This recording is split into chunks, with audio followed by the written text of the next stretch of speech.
Christy, I'll share the Word documents on my screen. Is that best for you? That works. Yes, it works for me. I have them up, but you could share. Sure.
So again, good morning, everyone. If you're just joining us, this is the Balance of State New Hampshire Coordinated Entry Assessment Training for Regional Access Points and Outreach staff. If you can please put your name and agency in the chat as we are taking attendance, as this training is required for anyone who's going to be conducting the assessments.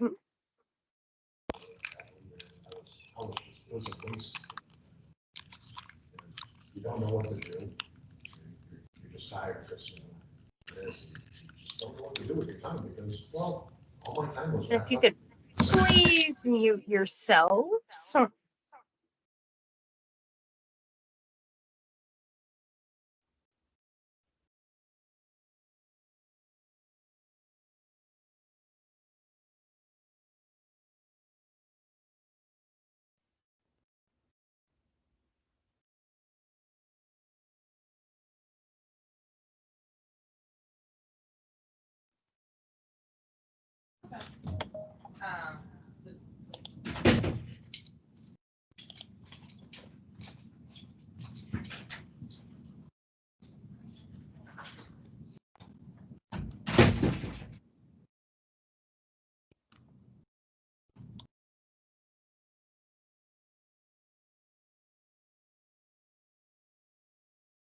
Doug, I'm just going to give it one more minute.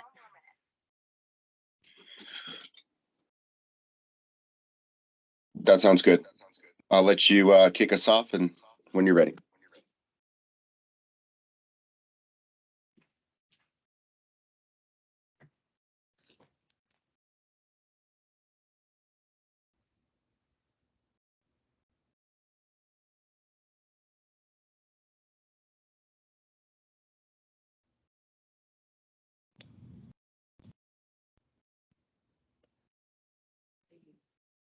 Hello.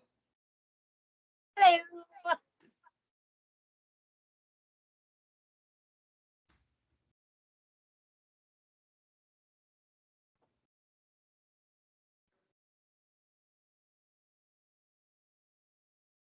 hope they're speaking and I'm just not hearing. I mean, I hope they're not speaking because I don't hear anything.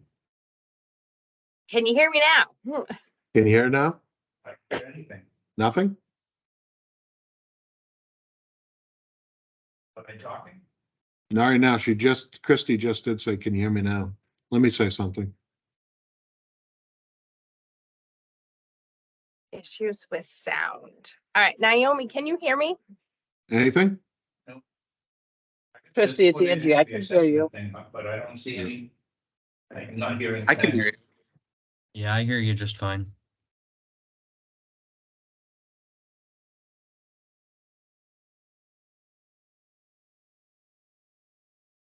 So, good morning, everyone. My name is Christy Schott, and I'm the Continuum of Check your- Care Administrator for the Balance of State and the Bureau of Homeless Services. I know some of you are having some sound issues. I'm hoping that all of you can hear me. If you cannot hear me, please put a message in the chat. Today, we're having a training for the New Hampshire Coordinated Entry Assessment Tool and Companion Guide. This training is required for anyone within the Balance of State who will be conducting the Coordinated Entry Assessment. So if you could please put your name and your agency in the chat, it would be very appreciative so that we make sure that you attended this training. Yeah. As of right now, the Balance of State is only having anyone who is part of regional access point staff, outreach, or a drop-in center is able to conduct the coordinated entry assessments. Yeah. I'm going to turn it over to Doug Tatro, who is from the Technical Assistance Collaborative that we call TAC. He is going to go through the New Hampshire Coordinated Entry Tool and the companion guide for all of you. We are recording this training as well, and we'll share it if anyone needs to take this Right. training at a later date. Well, so here's where what I think that is. No, it's fine. It's fine. It's fine. Thanks, So- Christy. You're Maybe we can welcome. try to find some.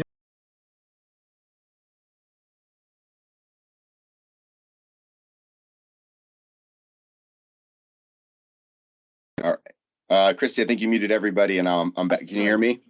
Yes, sorry. All right. Good Thursday morning, everybody. Thank you for joining us. I am happy to be here. I might be a little raspy. I actually flew in very late last night from a work engagement, so I'm a little tired this morning, but we're good to go. And thank you, Christy, for inviting me into this and for joining us. I see a lot of familiar faces here on the teams. So many of you I know have already been doing this assessment since its first rollout about 1.5 years ago. Some of you may be brand new. So today we're going to approach this as if you have not seen this before and really just do a deep dive into the assessment tool, the process for that, what it's meant to do, what it's not meant to do, and we can take some questions. We have a 2-hour block scheduled. I don't know if we'll need all that time, but we'll certainly use it if it's valuable. So for those of you who have been around for a bit and have been doing this, feel free to use that chat to comment or to when we pause for questions or discussion. Happy to hear from folks that have been doing this. I'm going to present this as it was originally designed, but there may be some points that folks want to add in. And I know there's we have Freeman on the line and some others, Christy, Mandy, others that actually worked to help develop this. So feel free to course correct as needed. So as Christy said, my name is Doug Tatro. I'm with the Technical Assistance Collaborative. We are a nonprofit organization, but we operate much like a consulting and training firm. So we work with continuums of care, cities, states, federal contracts like HUD and VA, sort of all in support of working toward an end to homelessness and supporting people with disabilities in different types of settings. We work in sort of the housing side, we work in human services, we work through Medicaid issues. And fortunately for me, and I said this when we did this training 1.5 years ago, a lot of the work that I do is across the country. And I always enjoy connecting with New Hampshire because I am from New Hampshire. I live here now. I am a through and through New Englander. As I mentioned about 1 year ago on a similar training, I did do a hiatus in Boston for about 5 or 6 years, but please don't judge me for that. I did come back, and I'm back here now in our great Granite State. So it's nice to be able to connect with folks that are actually in the local community that I'm from. So we're going to jump in, and we can, if there are questions in the chat, Christy, I think maybe you can keep an eye on that. I'm happy to pause. We will go through this in fair detail. You should, and if Christy or somebody can confirm, you can see the Word document in the share. Is that true? Okay. We're going to go through this in some fair detail and with a little bit of history and then sort of jumping in. So for some of you, I'm sure you recall the development and implementation of coordinated entry as a concept has been around for a number of years now, was something that was sort of propped up with the initial Hearth Act that passed with HUD about a decade ago now. And the idea around coordinated entry as a whole was that communities were struggling in a finite or reduced resource environment where you didn't have enough housing or services for everybody who needed them to make strategic and smart decisions about who you needed to serve with those limited resources that you had.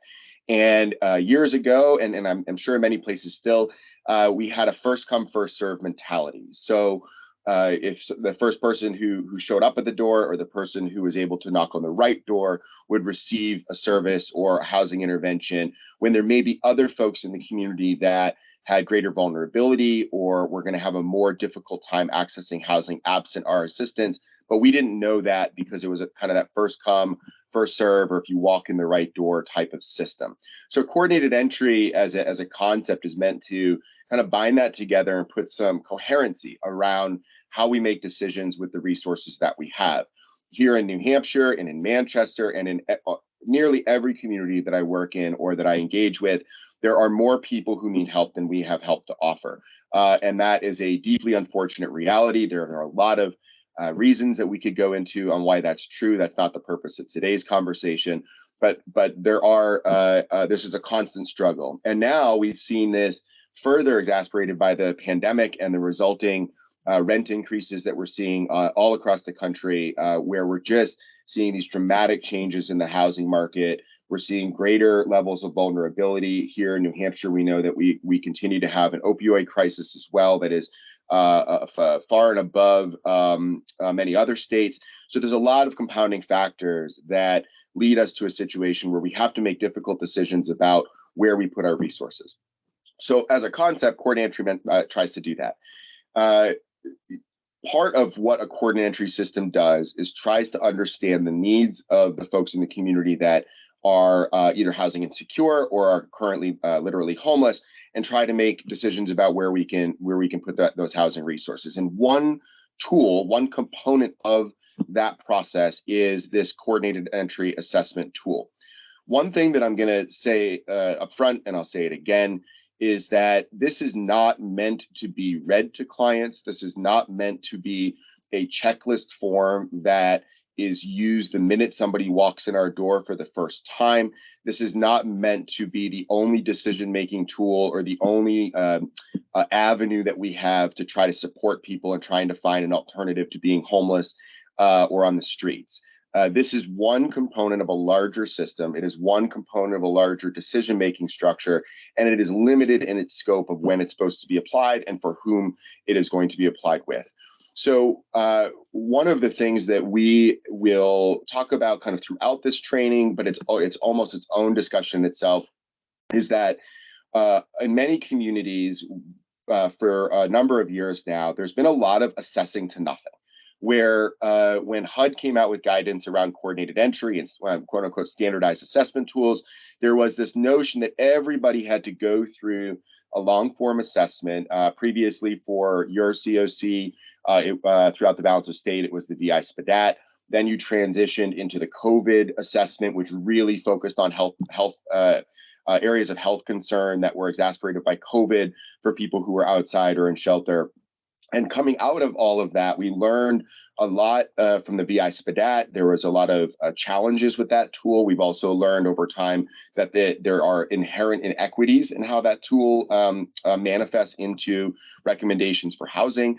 The COVID assessment tool was a time-limited intervention or use case during the pandemic, which we've now sort of moved away from. So this tool that you're all using, and for those of you who have been using it or if you're brand new to this team, is what we call homegrown. It was developed in partnership with you all. Frankly, I'm sure we did not get all of the input that we would like from everybody that maybe had it, but we made a lot of effort about a year and a half ago, 2 years ago, to work with the state, with Christie's team and Mandy's team, but also you all out in the field. I know Freeman, who is a really compassionate outreach representative, or had been at that time, was giving a lot of input on what it means to connect with people who are homeless or on the street or in shelter. And we tried to develop this in a way that reflected the needs of the balance of state for New Hampshire. So it's not perfect,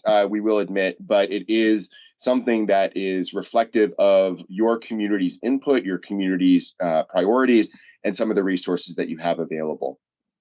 As we go through this, I will continue to kind of toggle between concept and what's on this piece of paper. Feel free, Chrissy, to interrupt me if there's a question or if you'd like me to go back to something, but we'll jump in now. And one of the first things that this tool tries to do is delineate between those folks that are looking for assistance for other types of avenues, such as homelessness prevention or specialized populations. So this coordinated entry assessment tool is not designed to be a screening tool or an eligibility tool for homelessness prevention resources. If people are reaching out for prevention services, if they are currently housed either permanently or in a safe doubled up situation, and they are reaching out because they anticipate becoming homeless in the near future, then we are going to be referring those households to other prevention resources. And that won't be the topic of today. If there's anybody in the chat that wants to share about your prevention network, you can do so. But this tool is not meant to screen for that. So one of the first things that we're trying to ensure is that we're focused on those folks that are literally homeless on the street, in shelter, in encampments, in places not meant for human habitation. So for your prevention resources, if your primary role within the state, the balance of state, is to be receiving referrals or to field and triage requests for assistance for prevention, stay on the line with us, because I'm sure you have other jobs too, but this is not the tool that does that triage and does not prioritize for those prevention resources. For those who are homeless, though, and living on the street in shelters, including seasonal shelters, hotels or motels that are paid for by charitable organizations or federal or state dollars, though that group of people is the group that we are focused on here. One of the important features of this entire process is that we are not jumping directly into long-form assessment.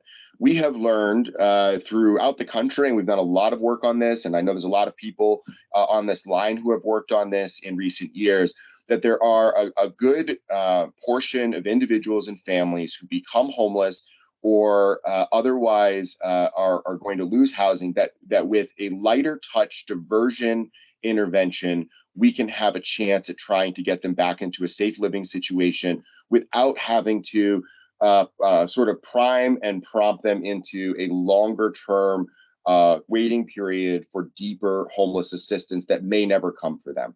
The reality is that most people who are newly homeless or just becoming homeless are not going to receive a deep level of assistance from us, because we have a limited amount of resources, and we have a lot of people who have significant vulnerabilities and time in homelessness on the street or in shelter. So we are continuing to promote that in those first engagements with individuals or families who are approaching a regional access point or an outreach worker or a call line, that our first attempts are to build a relationship with that family and try to look for other opportunities that may exist within their life, other natural support systems. It may also be that they are perceiving that they're being evicted or need to leave their housing, but perhaps it's an illegal eviction, or it's an illegal, the landlord is manipulating that tenant to leave when they still have legal rights. It may be that there are individuals and families who are coming into homelessness for brief periods of time, but with a skill set around diversion and creating a trusted relationship and working with them to explore their natural support systems, that we can actually help facilitate and mediate them back into a housing situation that works for them without them needing deeper assistance. And there's been a lot of work on this. I know some VA partners are on the line, what we call rapid resolution in the VA space.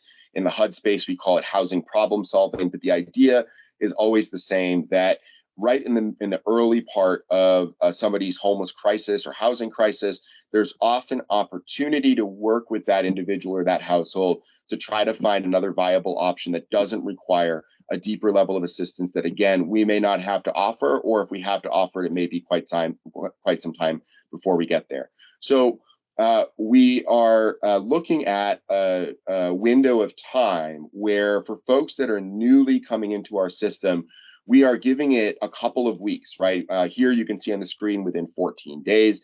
We are not proceeding and working through this assessment immediately, and we're not entering this assessment into our coordinated entry system from a scoring point of view until we've had an opportunity to explore whether or not that family or that individual has other viable options within their natural support networks. There are many use cases where strong diversion efforts can find viable options for 20-30% of newly homeless households without ever having to, spend an actual dollar. Your labor hour is a valuable resource, and that valuable resource is a labor hour in using these diversion techniques can often yield faster, better results than trying to put someone on a track toward a longer term subsidy or other type of resource that is funded by the homeless system. The other thing that we have to recognize is that there are unique cases that have unique types of resources and unique types of considerations that we have to make. So, for instance, and you can see them here, if we have an individual or a family or a young person fleeing or attempting to flee domestic violence, we need to ensure that they have an immediate connection to safety. The Balance of State has connections to the Court Entry Domestic Violence Project. So with that family's permission, you can connect them there. I'll let others speak more specifically to what that looks like, but we are not going to deny a service or ignore the safety concerns. Instead, we are going to ensure that anybody who's attempting or fleeing domestic violence is immediately connected to a safe alternative within the Balance of State continuum of care. And there is another coordinated entry sort of protocol that works with those types of households and ensures both safety and privacy, while also linking them to certain specialized resources. Another group that is often kind of carved out here are those who may have served in the military or armed forces. One of the realities of coordinated entry is that the way we have to prioritize our resources is driven not only by the demand, the number of people who need those resources and the types of resources they need, but also about what we have available to us. If we had enough housing subsidy and the right resources for everybody all the time, we don't need to prioritize. We can just house folks and provide those supportive services that they need to maintain that housing. But the reality is, especially on the civilian side, we have a very limited number of resources compared to the population we're trying to serve. And so we have to be strategic about that. On the veteran side, while those resources are still limited, they are different and they have different abilities to act in more nimble ways and oftentimes can act in quicker ways. So for veterans, there is a veteran point of contact for an expedited service review, because you may have a veteran who, if they weren't a veteran, may not be able to be prioritized for, say, a rapid rehousing intervention or a permanent supportive housing intervention because they may not qualify, or because there are a number of other people who have greater vulnerability and longer times homeless that are going to get those sort of limited slots first. But for the veterans, there may be opportunities to connect them to VA-related housing resources in a quicker way. So we don't want to have veterans waiting through a longer-term process while resources that are specifically designed to fit their needs may be waiting on the other side of that fence. So there are a couple of decision points that happen. Now, as I mentioned, we're not taking this form and as somebody walks in our office going through this as a checklist. Most of the people for whom you're going to complete this assessment, and this assessment also is embedded into HMIS, so it may not even be that you ever actually complete the document you see on screen, but are instead creating the disposition of the information in HMIS when that appropriate time comes. But we're not doing that on the first day. So some of these early parts of this protocol are happening in an organic and natural way, right? If somebody is coming in for as they flee domestic violence, this is not the place that is giving you those instructions. It's flagging that there is another process for that. If somebody comes in and they are a veteran, you don't need to wait 14 days to read the fact that in column B on page 1 of the form, it says to alert your veteran point of contact for expedited service review. That is just embedded as part of what this system should be doing. So we try to capture some of that kind of process within this document, but a lot of this should be happening more organically, and we'll talk more about that as we get along. But once you get to the point where whether you're using this form physically in the field or via HMIS or on a tablet or on a laptop, there are then a kind of a stepwise approach. So we've now identified that an individual or family, they are homeless. We've been working with them for a limited period of time, trying to figure out if there's an alternative. Were they illegally evicted? Can we get them connected to legal aid to get them back in their unit or get them back in their unit regardless? Do they have family or friends in the area that may be willing to take them in even temporarily so that they can get back on their feet? Are there other options that they may have in the community? And we've worked on that. We've created that relationship. We've connected with those individuals and families in a trauma-informed way. We've worked with them to build some trust so that we are not just folks that are entering information to a computer, but we're there to try to support them and them helping to solve their housing crisis. And we've come to a point where we are understanding that there isn't a sort of a readily available alternative for them without more assistance from us. So there is not a diversion opportunity yet. We haven't been able to negotiate that. There isn't a sort of a unit to go back to. This individual or family is likely at this point, after a couple of weeks, after having built that relationship with them, having got to understand their situation, is likely to remain homeless for some period of time, if not long term, without our assistance. So we are then going to move into our assessment process. And this assessment process then is going to ensure that as the coordinated entry matching process is happening, when there's units available or slots available in certain programs, that we have a sense of the needs of the population that is looking for that type of assistance.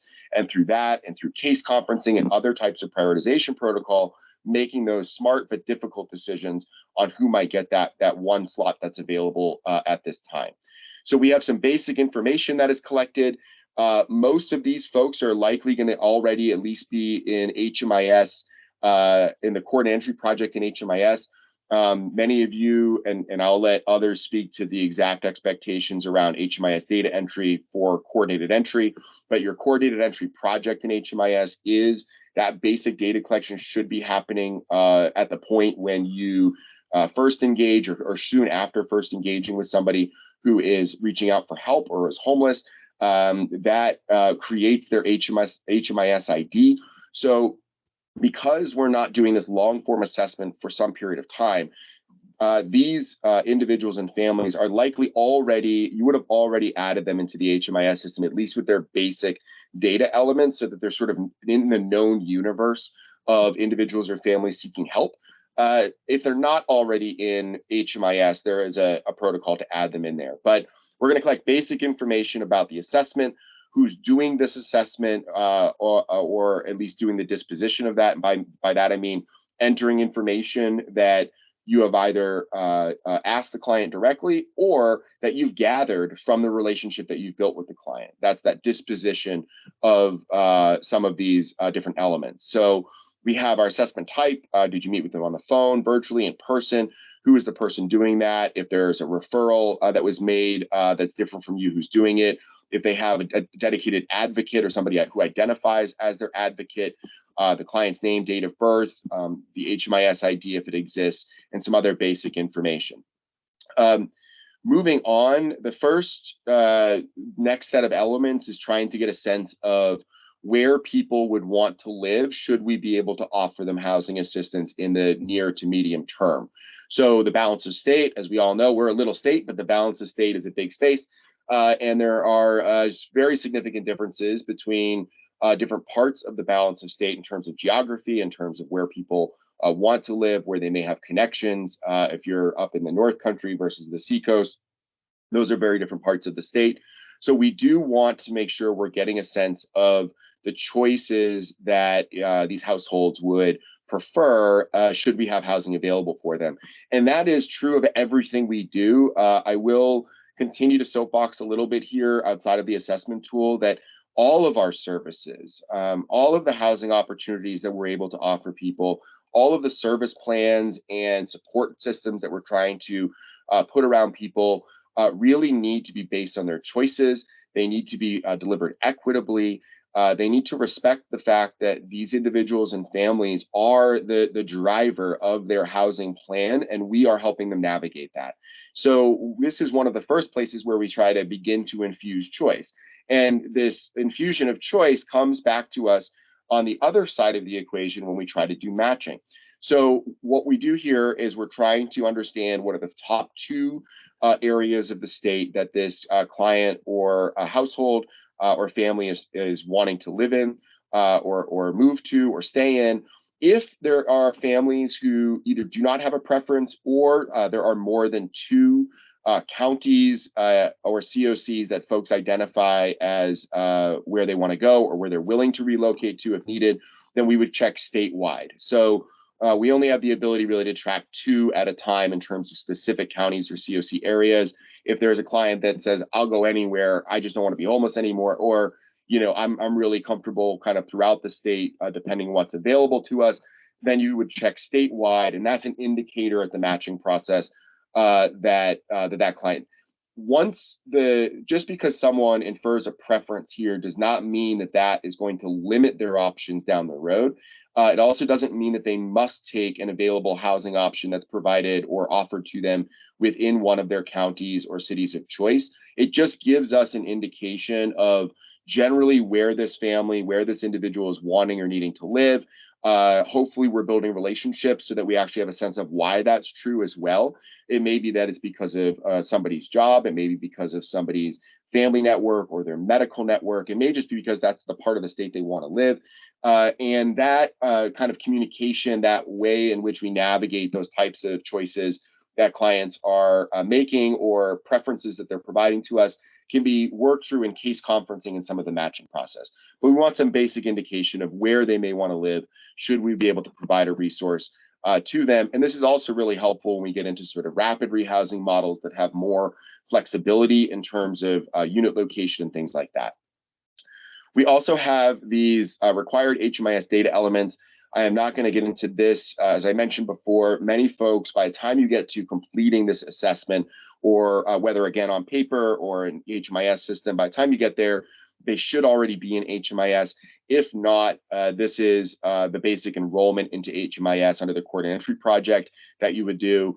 I will let Christy and your HMIS lead partners and TA providers kind of give more specifics on this section here, but this is here in case they are not already there. This now is where we get to the vulnerability and housing barriers that are going to create a point system that are going to be indicators of the level of need or level of vulnerability that people are experiencing, and whether or not those vulnerabilities and needs are leading them to need our assistance in order to exit homelessness. One of the challenges and one of the I think where the pendulum continues to swing back and forth, and I think is beginning to center now throughout the country, is understanding what this idea of vulnerability means.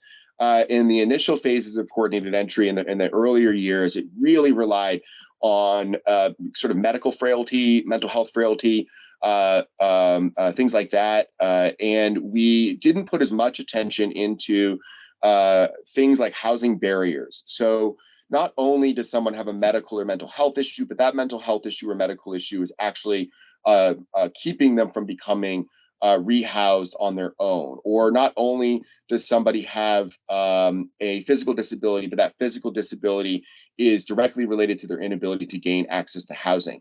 And I think it's important distinction, and it's going to come up here, and I think it feels confusing, it can feel wonky sometimes, but there are a lot of people who have a lot of challenges in this country, in this state where I live in Manchester, who are able to maintain housing, who can get back into housing, who have natural support systems, who can navigate things, who may be able to have the income or work and be able to afford their own place, even though they have a diagnosis. That diagnosis may or may not be actually contributing to their inability to regain housing.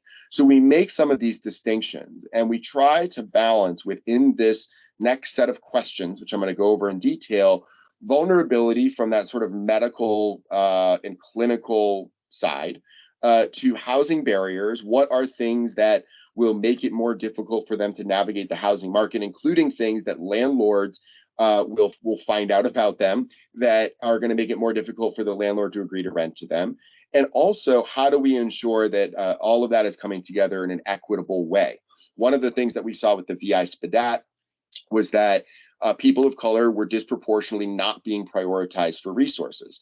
And there are restrictions on how you can prioritize based on race or gender or other protected classes, but there are indicators within our sort of overall society based on research and based on kind of historical and institutional trends over time that there are indicators that help us make sure that those who may be from marginalized groups or otherwise folks that have been discriminated against over time are more likely to interact with certain systems of care, and therefore that interaction becomes a way that we can gauge an equitable sort of scoring mechanism within the context of coordinated entry.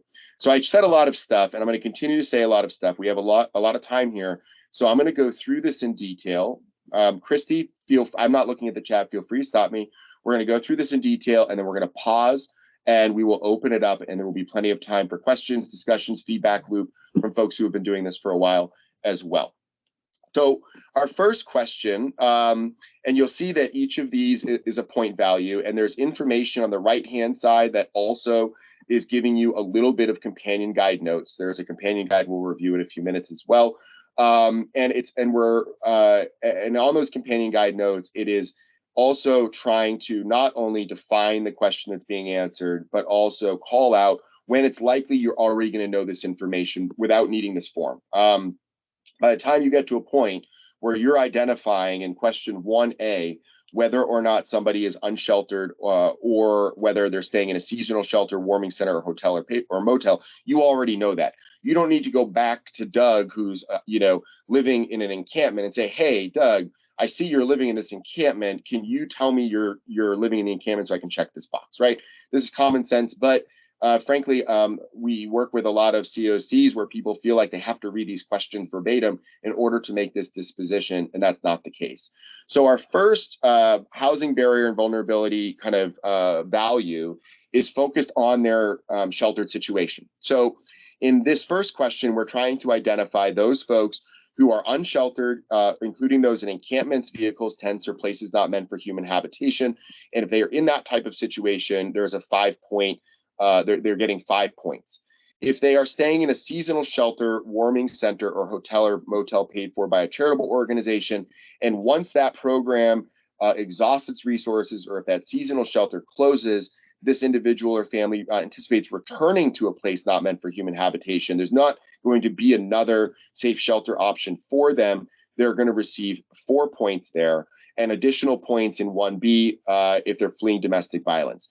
This is recognizing that people who are unsheltered are more likely to get sicker or to die or to have adverse health effects or to have violence acted against them than those folks that are in some sort of sheltered situation, whether that be an emergency shelter, whether that be in a transitional housing type setting.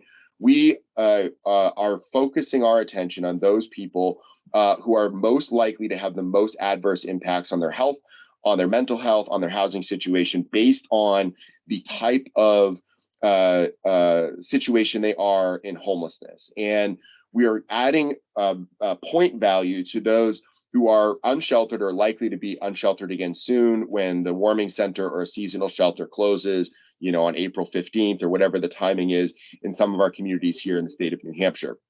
So this does not mean that individuals who are in shelter are not prioritized for resources. It does mean that we are going to add value in this particular question to those who are unsheltered. And hopefully we get to a point in this state, in this country, frankly, where even when homelessness does occur, we always have some sort of viable shelter option for any individual, regardless of the barriers, regardless of mental health or substance use or criminal history, that we can always provide shelter to anybody who wants or needs it. Right now, that it isn't the case. We have folks who are outside in this state and across the country, and so we are recognizing that unsheltered homelessness is more dangerous and more challenging to folks' health and their ability to navigate complex housing and service and healthcare systems than those who are actively residing in a sheltered situation. So again, this isn't about eligibility. It's about thinking about how we prioritize a limited, finite housing resource that we have on the back end. So we move on from there, and this next section is based on research and sort of community feedback from you all around how we can think about their history. So again, this is not about eligibility. We are not determining eligibility for projects with this tool. We are trying to figure out who within our community has the greatest housing barriers and vulnerabilities, and eligibility is going to be kind of a separate track.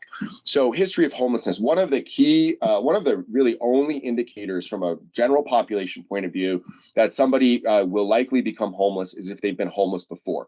People who have experienced homelessness in the past are more likely than their counterparts and their neighbors in the community than those who have not. And so for those that have that history of homelessness, question 2 tries to assign those prioritization points to that. So if a client indicates that they've been periodically or consistently homeless for more than 5 years, that's 5 points. If a client indicates a history of periodic or consistent homelessness for 1 to 5 years, that's 2 points. And then if they have ever received dedicated homeless housing assistance in the past, and now they're homeless again, we do an additional 2 points on top of those that may have been assigned in question 2A. So the purpose of this is to recognize that regardless of the far too complicated chronic homeless definition that HUD publishes, or however we want to define that if we have an individual who's presenting to us who's been in and out of housing situations for many years, we've already served them in a housing program a couple of years ago, now they're back at our door. What this tells us is that this household is very likely to need our interventions in order to maintain housing. They have a pattern of instability in housing that, regardless of how it's defined from an eligibility point of view or chronic homeless status, it is clear that this individual or household, that the pattern of their housing history indicates that they're likely to need a higher level of service need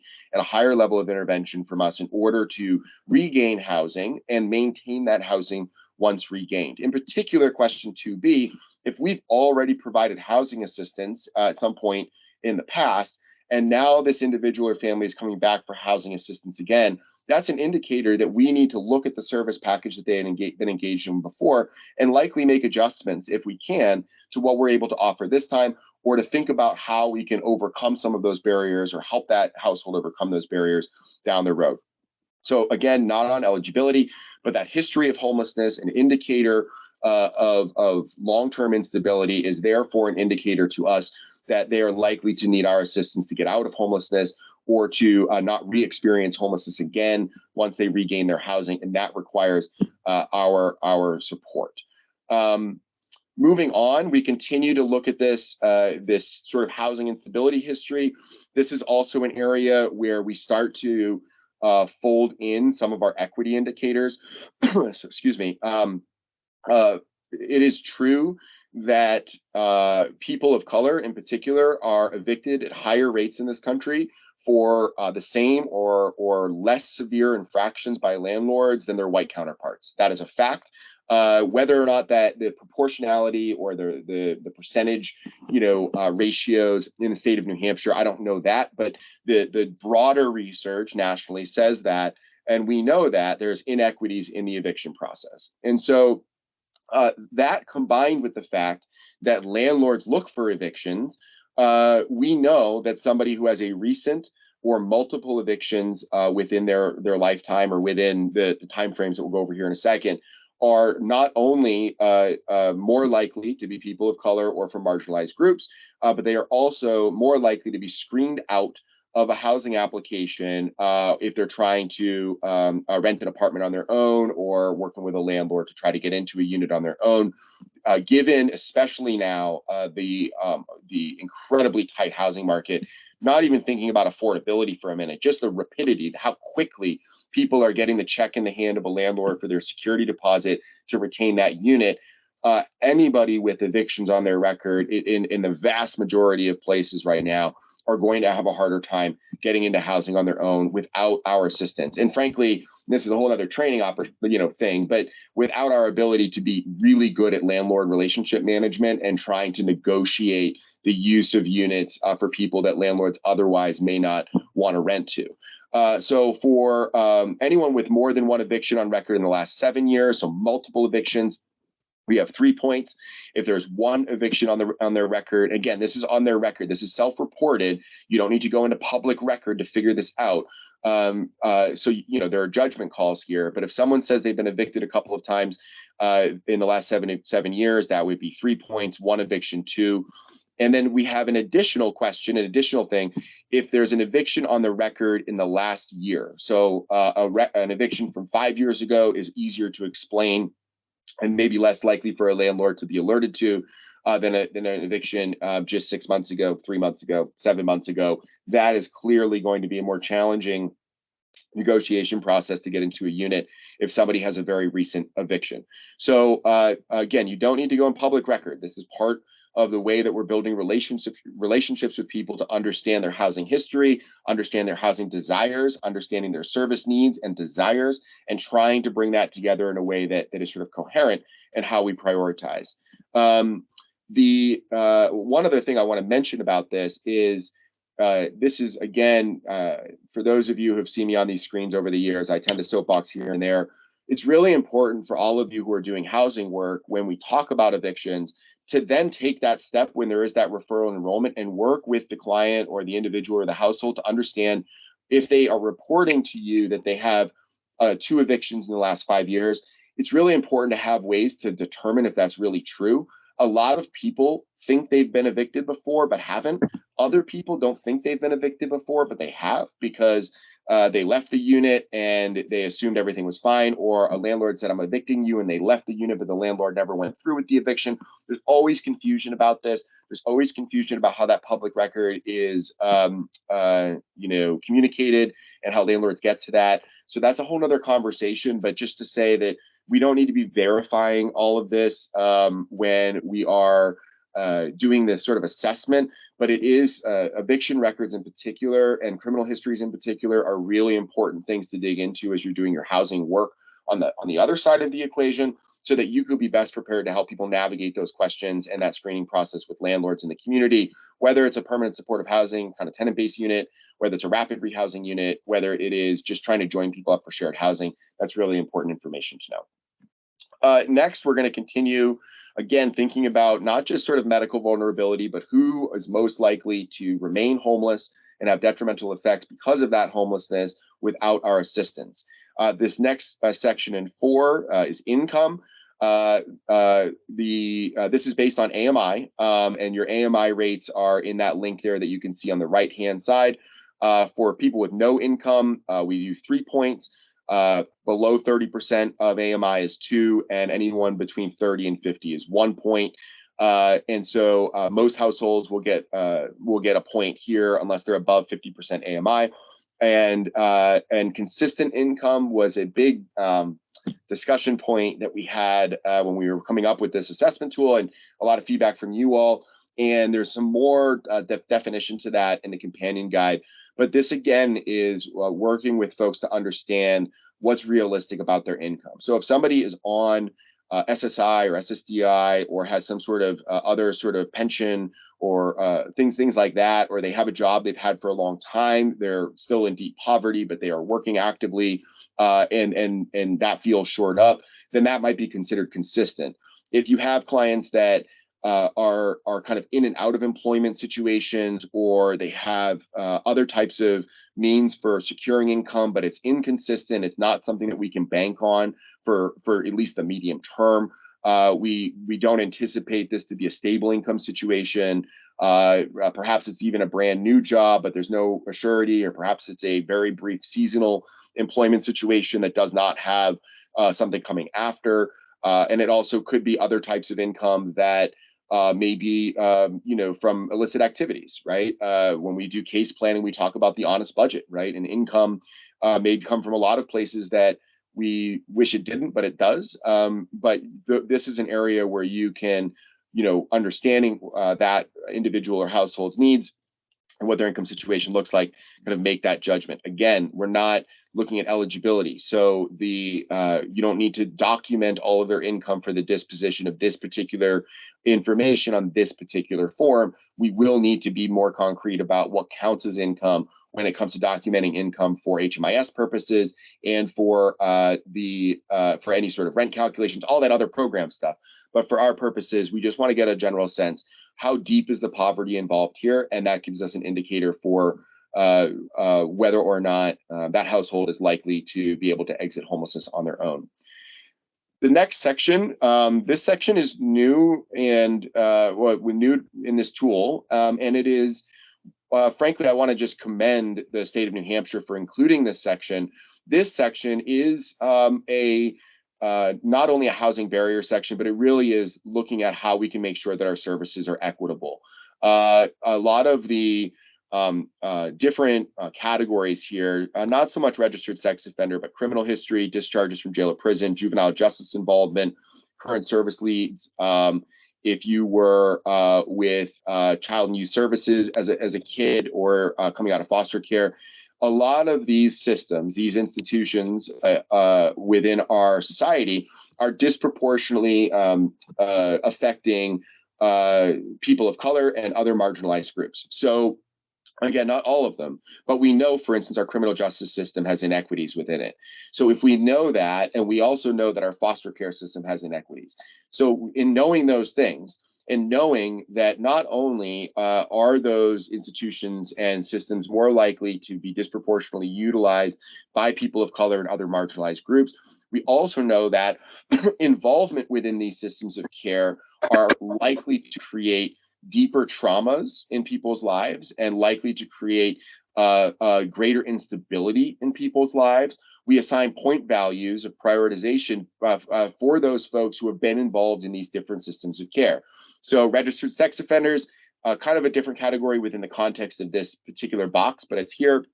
Criminal record for arson or drug dealing, discharge from jail or prison within the last 6 months, juvenile justice involvement, current legal service needs that inhibit housing access if they've been incarcerated as an adult, and again, if they've exited foster care. All of these, if these are part of someone's history, it indicates instability. It often indicates some level of inequity, and it often indicates a greater level of trauma, all of which contribute toward folks having a harder time exiting homelessness, more vulnerability and adverse impact while homeless, and likely in greater need of our assistance to be able to get back into permanent housing and to be able to stabilize within that housing situation.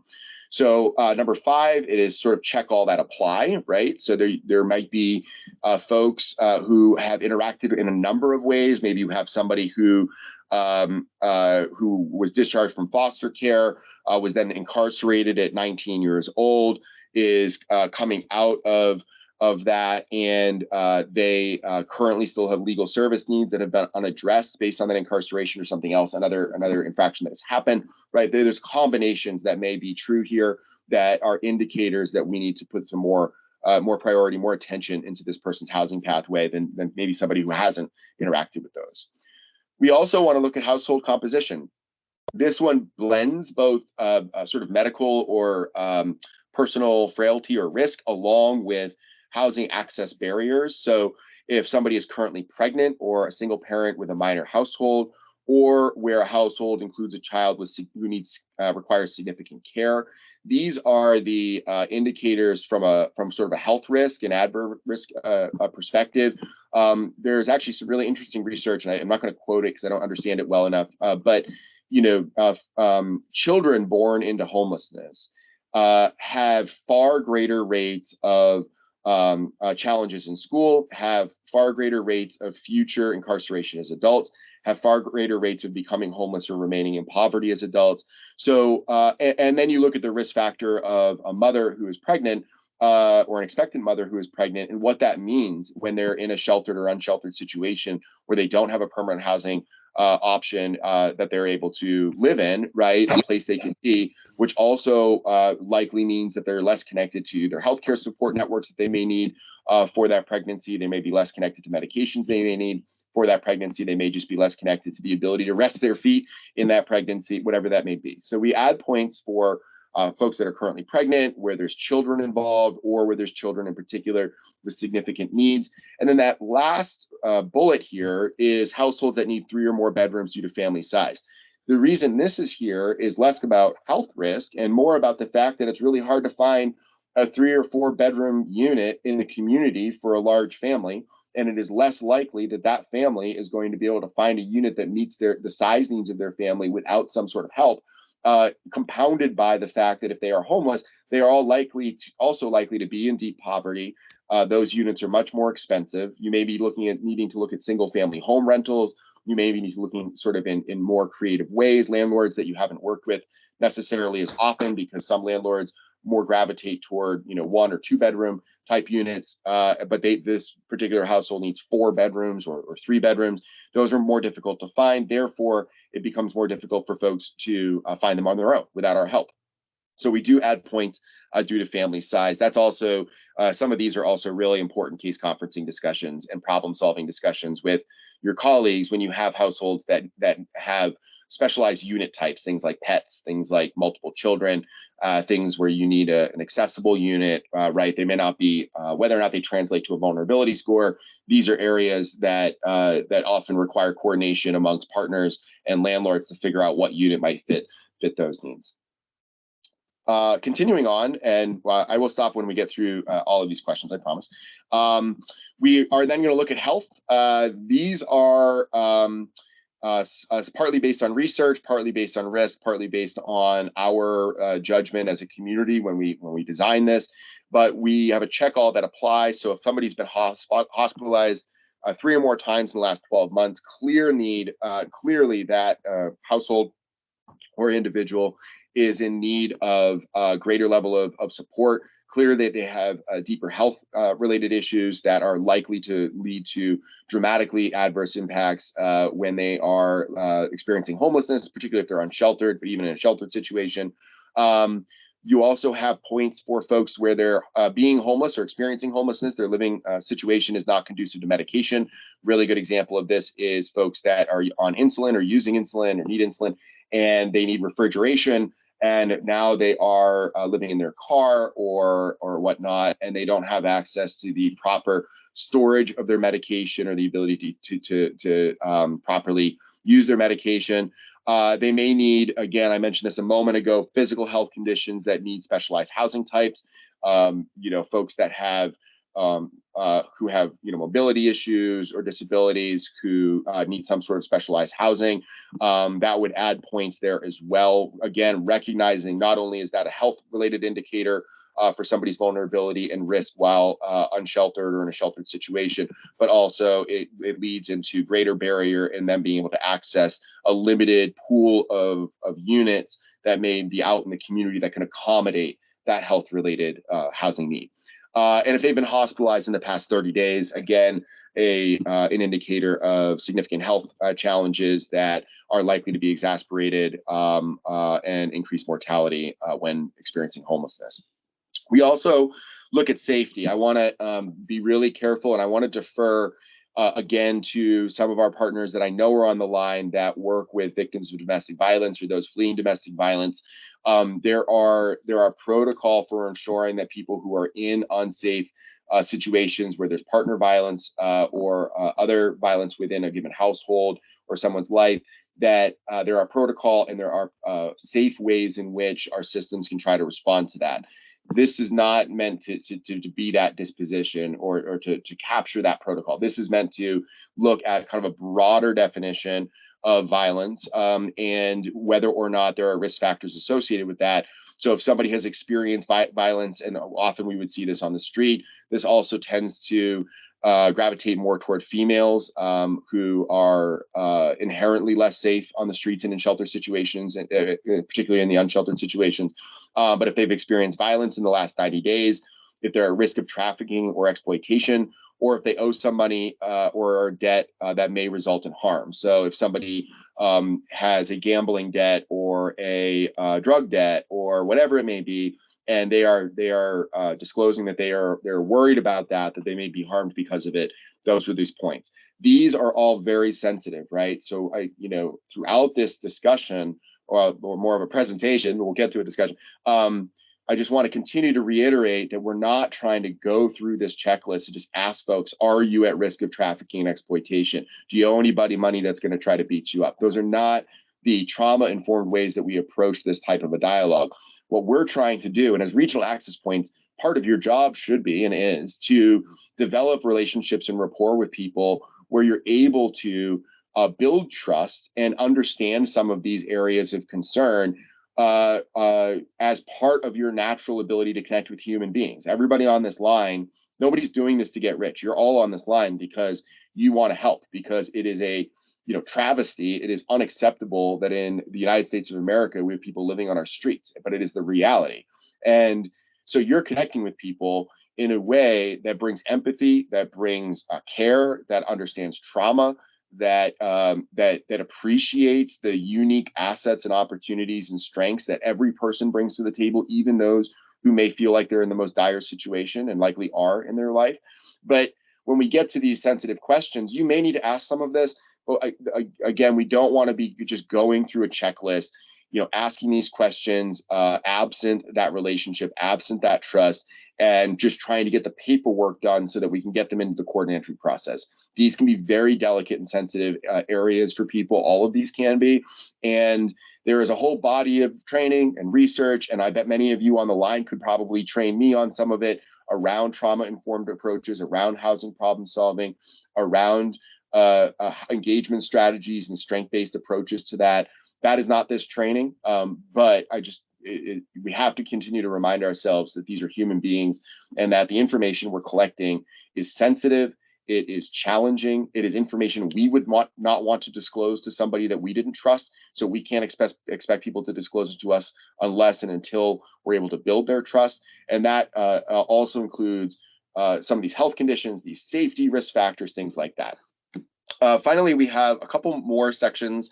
One, history of use that has led to adverse housing impacts or instability, and current substance use that is a barrier to housing. So we make this distinction here between they have in the past had a substance, their substance use in the past has led to adverse housing impacts, versus they have a current substance use challenge that is likely to be a barrier to housing. And I think this is, again, one of those nuances that can be sort of hard to distill. You're like, well, everybody's going to be either one, both or zero, right? I don't know that that is true. I think there are people who become homeless, and in the stress and in the trauma of now experiencing homelessness are led into or begin using substances, and that can create a cascade effect that may lead to further housing barriers down the road. Maybe the substance use wasn't the thing that led to their homelessness in the first place. Maybe it's how most people become homeless, and they have a healthcare crisis, can't afford it, and they end up getting evicted, or their landlord sold the unit to corporate XYZ management company, and they jacked their rent 300% in 3 months, and now they're homeless. But now in that experience of homelessness, that trauma is now leading to the use of substances and containing a barrier or creating a barrier to reaccessing housing. On the other side of it, you may have folks that have had, were evicted because they or became homeless and were evicted or had to leave a doubled up situation because of their substance use. They were not paying their rent, or they were creating problems in the unit, or whatever it may be. Now they're out. In that time from when that happened to now, they've either gone into recovery, or they've managed their substance use in a way that is not inhibiting their ability necessarily to get back into housing. Then you may check one of these instead of the other. So generally speaking, I think especially for our longer term homeless population, those that do use substances, you're going to likely have both of these checked. But that's not necessarily true. And I also want to call out that we are specific that it is a barrier to housing. So, and I don't mean to be crass when I say this, but there's lots of alcoholics who are not homeless. There are lots of people who use substances who are not homeless and never will become homeless. Or a lot of people who use substances in their experience of homelessness that are able to manage that, or would certainly be able to in housing. So we don't want to just say, does somebody actively drink or occasional drug use or whatever it may be, then of course that is their housing problem, right? That's frankly the way of thinking we had for 30 years. And we really didn't do well at solving homelessness. So what we want to focus on is not only is there a substance use history and or current state situation, but also is that contributing to instability within the housing? Again, a lot of the populations you're working with, that's going to be true. But I don't want us to all make assumptions that just because somebody may have a history with alcoholism, that's necessarily a barrier on both sides of this equation. We do the same thing for mental health. We are looking at both the history of mental health that may have led to adverse housing, as well as current mental health that has been a barrier to housing as another indicator. This is actually an interesting one, and we've seen these cases. I actually have a case like this in my own family here in Manchester, where you may have somebody who so I have a relative who has schizophrenia, and for a period of time, their medications were not well managed, both by this relative, but also within the leveling that the doctors were trying to do. And during that time, it was about, I think, maybe a year and a half or so, where there was really a big challenge with medication management. And that challenge led to a much deeper and more extreme set of symptoms that were occurring due to this family member's schizophrenia. And it was leading to adverse housing impacts. Now, this family member didn't become homeless, but it became very difficult. And but then a year or so later, or as things got worked out, medication management became appropriate. This relative was able to kind of balance that out, and the symptoms of this person's schizophrenia were greatly reduced. And so while that became an adverse housing impact in the past for this particular person in my family, and could have been a same situation that you're seeing with some of your clients, now just because this person still has a diagnosis of schizophrenia, the medication management is so strong now that diagnosis wouldn't necessarily, in this sort of confined context, lead to a greater barrier to maintaining or getting access to housing down the road. So you can see variations in people's lives between what may have happened before versus what may be happening now, and being able to make that delineation. Again, many of the folks that you work with will have both of these boxes checked, but it's not an assumption that we should make that that's always going to be true, and we want to be thoughtful about how we regard that. Finally, we have a couple final ones. If folks that are lacking other family, social, or community networks, this is really, it's sort of just adding a prompt for those that we couldn't divert and really don't have any family anywhere. There's a lot of, there are many cases where folks become homeless for a period of time. They, in their initial experience of homelessness, their initial discussions with us, there's no other options that they've identified in their life. But ultimately, they do have family and other networks in the area or throughout the state or whatever it may be, that end up being their line back into permanent housing. And I'll give another example from my life. My biological father was homeless for a number of years, and he really never wanted to share at the time with some of the outreach folks and things like that in the area that he was any of his history. But it turned out that my uncle, who is a property owner of multifamily units, was agreeable to renting to him down the line. And so he ended up living in a unit and paying rent on a unit that my uncle owned the building on. So my dad had family and social or other community networks that were not identified in the earlier stages of his engagement, were identified later. But for those that have really no other networks, we had those points. It's sort of a carve out. And then those who have never had a lease in their name, this is also a bit of an equity point toward younger adults who may not have ever been in their own lease situation. It's also another barrier when we're going with to landlords and trying to look at apartments. Having that lease history, having referrals can be really important, as we all know. So we add those points there. So a couple of points there. So the total points possible, if we did all of our algorithms right, and I think we did, Christy and Freeman, I know we went over this for a while, making sure that the points at it is 100 points. So you may have a wide variation of folks that have been homeless or experiencing homeless for a while. They have, 20 points, 30 points. You may have some that are much higher than that. And that sort of total point value is then used in combination with their sort of more formalized recognition of history of homelessness, case conferencing, their preferences, our professional judgment in trying to understand what their needs and desires are and to offer things to them that meet those needs and desires. All of that is then combined in order for us to match people to an appropriate housing resource. We also have some additional notes here. I'm not sure if this page is in HMIS, but it's in this form. And that is the entirety of the assessment tool.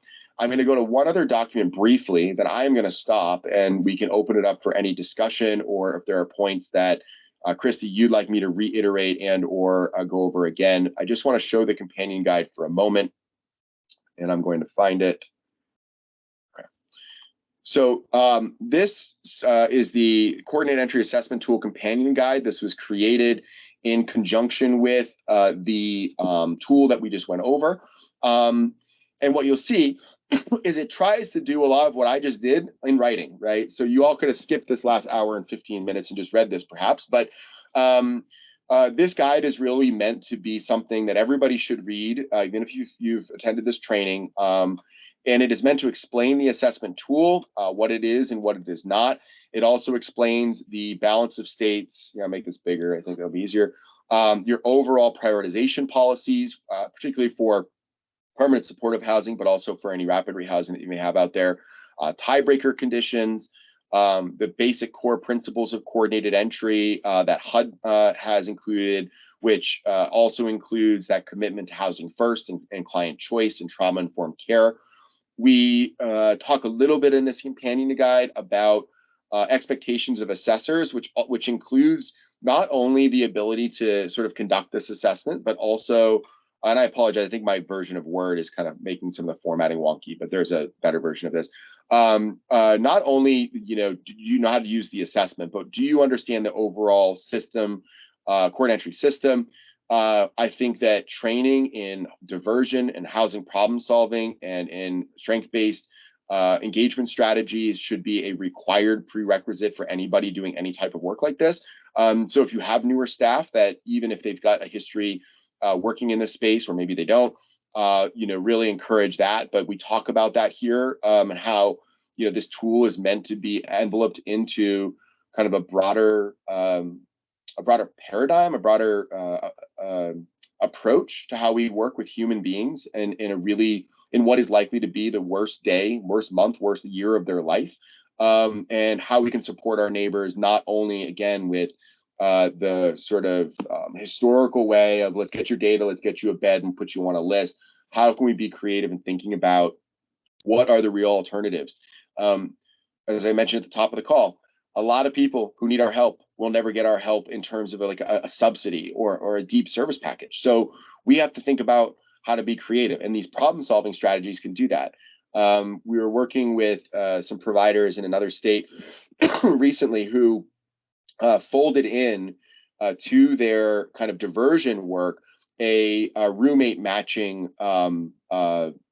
protocol, where if people indicated they'd be willing to have a roommate, they were then able to fill out a form that indicated types of preferences they might have for a roommate, whether it be on gender, whether it be on age, whether it be on lifestyle. Does the roommate, are you willing to live with somebody who smokes, all that stuff. And they were able to start matching people who they weren't going to really have another subsidy for. They might have like a security deposit they could help them with, but they weren't going to be able to help them long term. But what they were able to do was create that affordability connection, have a couple folks that both were looking for a roommate meet each other or willing to have a roommate meet each other, talk about whether or not they wanted to live together. And then they were able to get folks back into housing, right? A 2-bedroom unit is not twice as expensive as a 1-bedroom unit. And we see that, throughout the country, there's all these systems that rely on 1-bedroom and SRO units to solve homelessness, and it's simply not going to happen.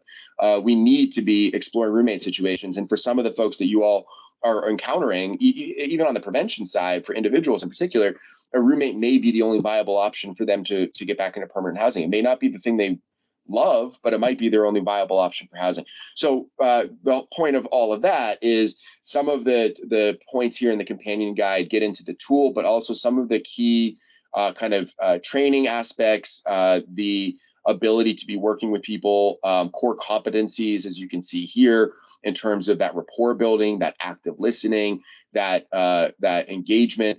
And then it gets into the tool itself, which is further down here, and a lot of what you saw in the actual tool is here, but there are some additional sort of notes and clarifications.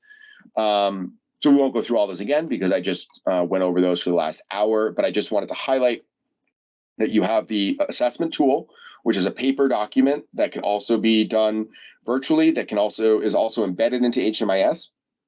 So for some of you, you may never even need to touch the paper document. And there is this companion guide that goes over a lot of the concepts and explanations that I just went over verbally with you all as a reference for either refreshing for newer staff, for those of you who are new now. I would encourage you, as part of your training requirement that the state requires to be here with us today, that you also include a read over and keep in close contact with this companion tool as well.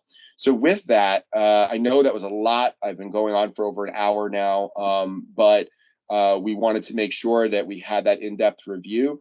I'm going to pause. I'm going to have a sip of coffee. I'm going to see if I'm going to stop sharing and see if Christy or anyone else on the line, if you have questions or other areas that we want to dive into.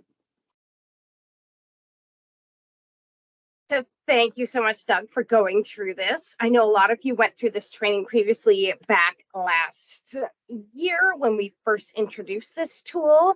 So I hope it was a really good refresher for those of you who took the initial training, and then for all of you new staff who are out there. I do not see any questions in the chat as of right now. So I will open it up if you either want to put a message in the chat or unmute yourself to see if you have any questions about either the assessment tool, the coordinate entry process, the companion guide.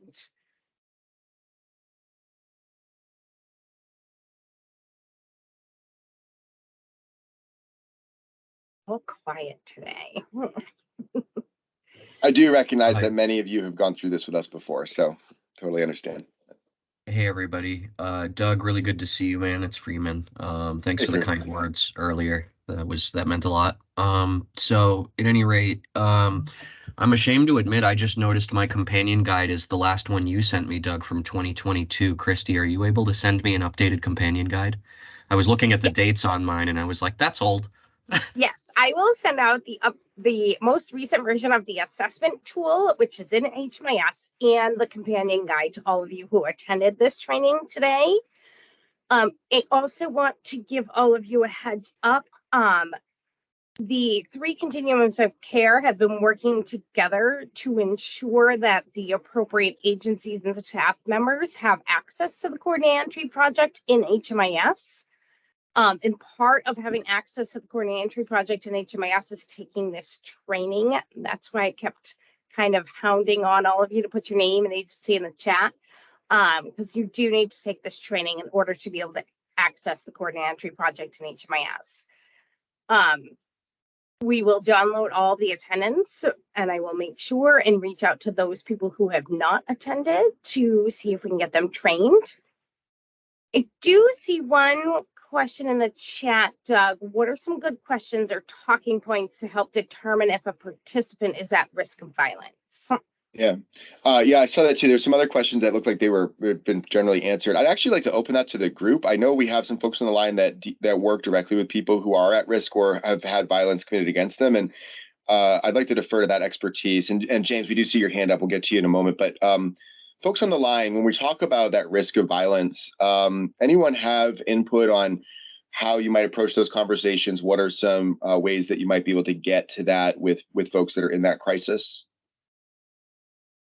I'm willing to bet Ashina has a lot to offer here as well, but I guess what I would say is don't be shy. Ask the questions in the most sensitive way possible, but I always start with, are you safe? And then they'll be like, what do you mean? And I was like, well, is there anybody that you think might hurt you? Are you hiding from anybody? Is there anybody that you think is looking for you because they think they owe you money or or you have some other debt to them? You know, and then I reiterate to show genuine intent that, hey, my only priority is to keep you safe. So the more you tell me, the more I can keep you safe. You know, compassion is key. People can smell when you don't have genuine intent, so you've got to convey it. And I will say some of those questions also really help us with the matching for permanent housing opportunities within our continuum of care. Because we do have specific projects for those who are fleeing and attempting to flee domestic violence. And we also are lucky enough in the Balanced State to have one project that is targeted to those who are fleeing or attempting to flee human trafficking as well. We will, as a continuum of care, be having a training in the next couple of months on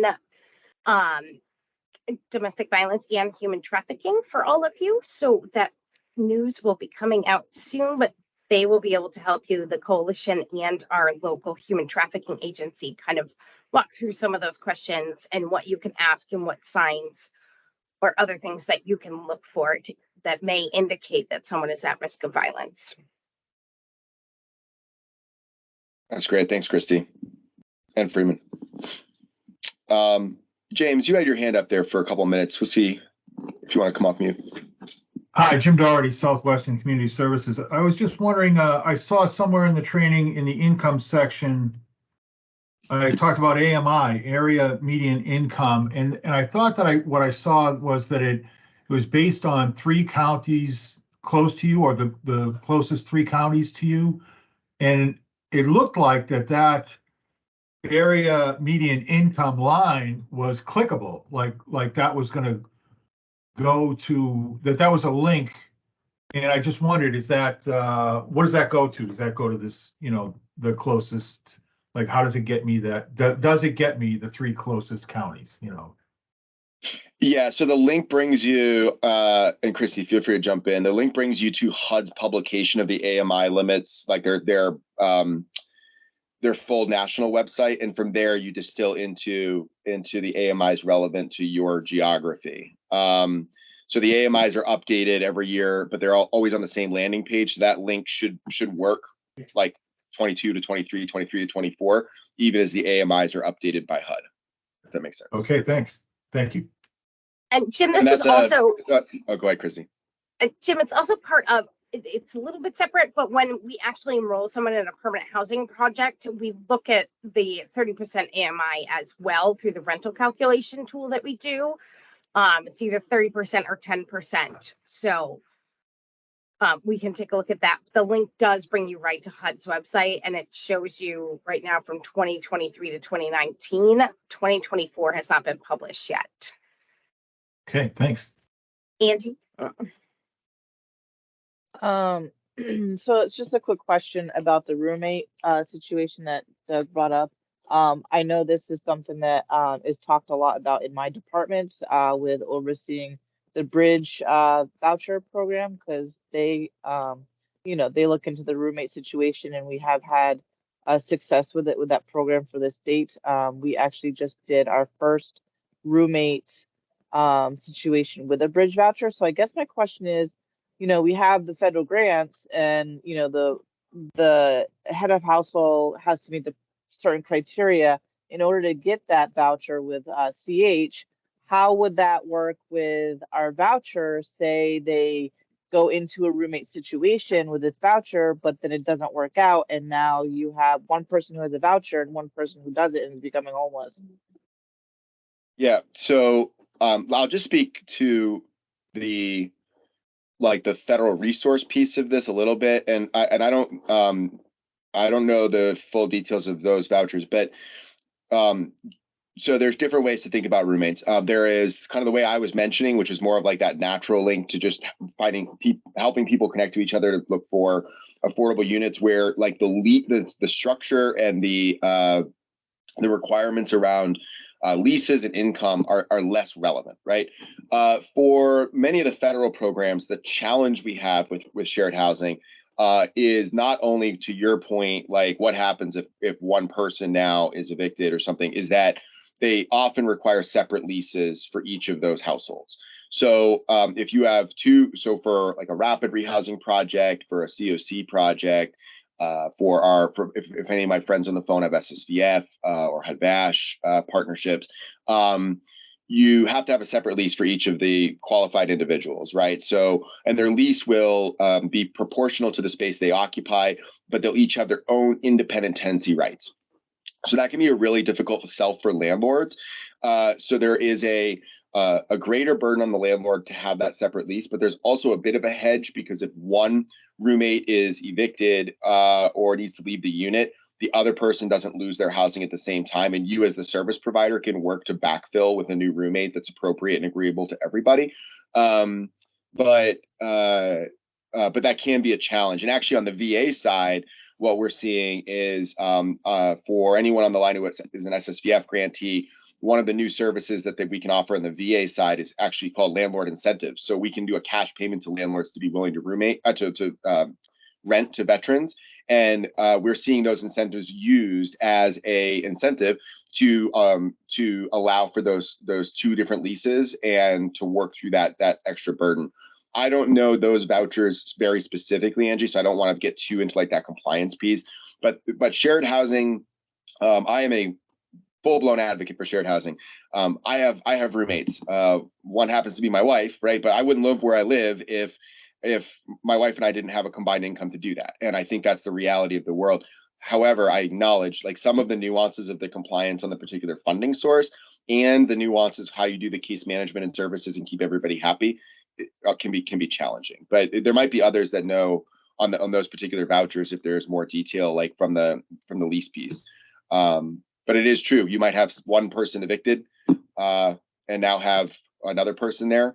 And that is why in most of the federal programs, they require independent leases so that the tenancy rights are protected independent of each other's either behavior or rent payments or whatever it may be. It also allows people in a roommate situation where one roommate to move out to a positive thing, right? And not the other one having then to lose that housing. Again, that's why I think that's where that service, that coordination with landlords and backfilling the remaining bedroom could be really important. And that's a partnership with landlords. I will put in the chat too, this is specific to VA, but we do have it's not terribly innovative, but we put together a brief toolkit for shared housing for a VA program. And aside from some of the compliance stuff, you could probably take a look at this for just some other insights that may be useful. So I'll put that link in the chat. And I know on the rapid rehousing side, when we do shared housing, we always encourage that even within the same unit, to work with the landlord to have separate leases to protect against that specifically.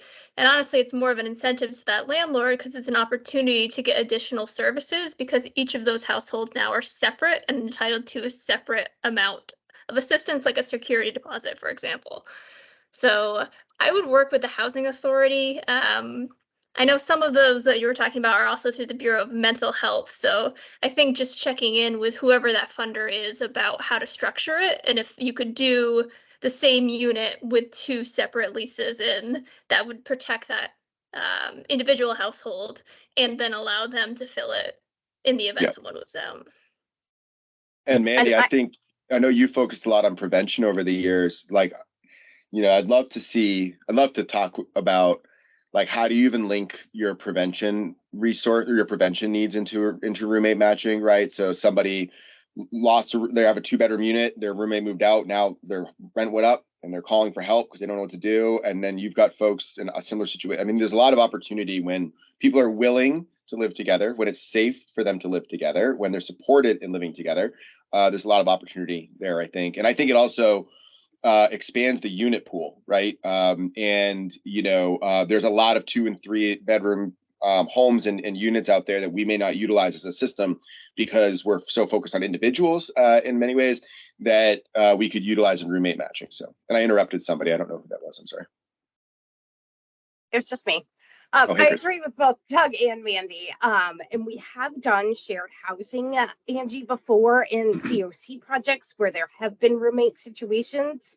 And typically we do have the individual leases and both incomes count. So if you have questions about that, you and I can chat offline.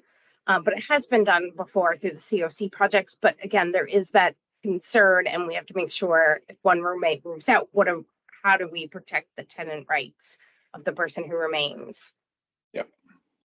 I do love the Freeman? idea of strategic prevention discussions, though, because I think that kind of brings both of these worlds together as well. I think a lot of the individuals can find support through that, and I think for some of our, the older adults discussions that we're finding with the social isolation, I think it's a real opportunity to build community kind of naturally that way as well. So Yeah, and Roommate on entry older 2.0. adults too, there's a lot of opportunity for not just roommates, but well, in addition to the isolation, the affordability, of course, right? Because what we're seeing now, and I'm sure, and I know we're seeing it here, is older folks are getting priced out of units they've lived in for 25 years on fixed incomes after the building gets sold or whatever, or it just jacks up the rent. So I think that's a reality. The other piece of that, Mandy, we've seen some good success in. Again, I do, as Mandy, I do a lot of work in the vet space, so I've seen some of this there. But where bringing older veterans together is useful for their health-related needs because maybe one veteran has a greater ability to do things like the shopping or whatever, and another veteran, so there's a mutual kind of benefit to living together, the isolationism, but also just a daily life of living that can be helpful for older adults in general. So I know Freeman had his hand up. I was just going to support the shared housing thing and tie it back to sorry, I'm not my best today. Tie it back to the landlord incentives that a lot of us have access to. It's really working. We're producing amazing outcomes, both on the prevention side, to whoever's point, I can't remember, my brain's mush, but backfilling those empty rooms, like when something's rotten in Denmark, and somebody moves out, having that landlord to work with you when somebody, whether they get evicted, and being like, hey, I'm really sorry this didn't work out, but like if you're supporting that landlord well, they give you that unit for the next person that deserves a chance. And I've got one landlord in particular that literally exclusively works with me now, and that's kind of what it is. He's like, listen, I don't hold their failures against you. He goes, because when I call you with a problem, you show up. We're calling our incentives housing first incentives. Specifically so that they get the idea, and we have a pretty good talk track. So if anybody who is managing that type of funding would like to speak with me on my talk track and do some conversational role play, let me know. I'm more than pleased to help you. Freeman, is that are those veteran specific or do you have a general incentive fund? So it's the State Housing Stabilization Fund we utilize for that. Also ESG and I believe COC. No? ESG, Yes? CB. Yes. I don't really, let me put it to you this way. I've only done it with ESG and HSF. I was pretty sure we could do it with COC, but there's so much, in my case, I'll just be transparent and say there's so much more funding in my housing stability fund that basically like sometimes a landlord that I'm working with will be working with a potential tenant, and it's just kind of kismet that somebody I already know who they has engaged a landlord, and the landlord's like, they said they know you. Are they okie dokie or what? And I was like, well, you'd have to be willing to work with them on a handshake and know that they're going to have to search for resources. So sometimes the landlords will be kind enough because of our relationship to let them move in with the understanding that they're going to immediately apply for welfare and other benefits and those types of things. But that requires a lot of trust on the landlord's end. And then we work quickly to help them apply for the mainstream resources. And if that falls through, we enroll them in the Housing Stability Fund if those mainstream resources fail. Yeah, housing stabilization is our state general funds for upstream eviction prevention and some homelessness prevention. So really hoping to show that this model works so that we can then advocate for the literally homeless side of the house. Prevention seems to be an easy sell for our legislatures. Literally homeless side of the house, again, hoping to show that it works so we can have additional funds for more folks. That's great. Well, I will keep that in mind too, because I'm actually meeting with some of the newly elected officials in the area this week. So.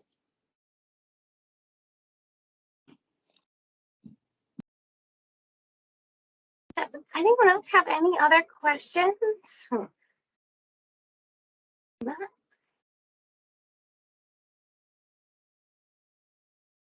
Well, I want to thank you all for attending this training today. I know we haven't had an assessment partner training in a very long time.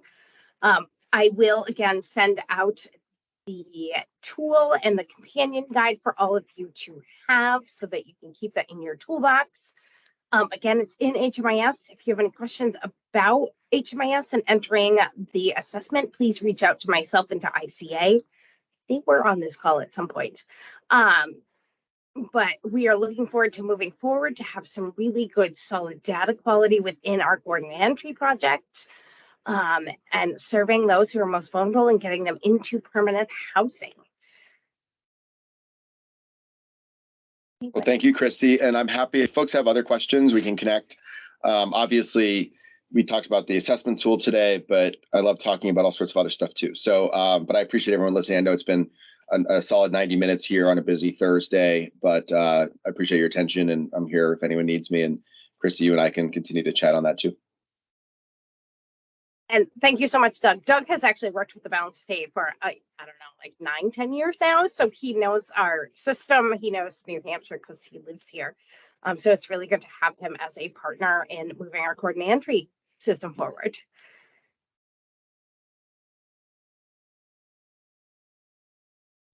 I'm going to let you all go. And I will send out all this information to all of you. So thank you for coming, and I hope to see all of you soon. Thank you. Hi, everybody. Thanks, Doug.